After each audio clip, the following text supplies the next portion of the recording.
Në kishën e Shën Thomas në New York, u mbajt një mesh falënderimi në nderim të diplomatit të shquar amerikan, miku të madh të kombit shqiptar, ish ambasadori të ndjer Frank J. Wisner. Në ceremoninë përkujtimore morën pjesë krahas kryetarit Fatës, doktor Emil Berisha, kryetarit Prishtinës Përparim Rama, adetari Gjim Xhema, patrioti Ari Baraktari dhe familjar, miq, bashkëpunëtor, përfaqësues të institucioneve të ndryshme shtetërore adetare, të cilët nderuan figurën të trashëgiminë e jashtëzakonshme të ambasadorit Wisner.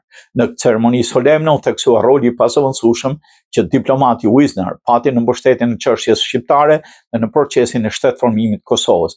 Kontributi i ambasadorit Wisner në Kosovë ishte gjithanshëm dhe me ndikim afatgjat. Ai ndihmoi në ndërtimin e themeleve të shtetit të ri për krahun zhvillimin e institucioneve demokratike dhe punoi pa u lodhur për integrimin e Kosovës në bashkësinë ndërkombëtare. Mes të pranishmeve në shërminjoje për nderuar jetën dhe veprën e ambasadorit Wisner, kryetari i Prishtinës Përparim Rama dëshmoi mirënjohjen e thellë që populli i Kosovës ndjen për ambasadorin Wisner, i cili do mbetet gjithmonë në kujtesën kombëtare si mik i çmuar i shqiptarëve.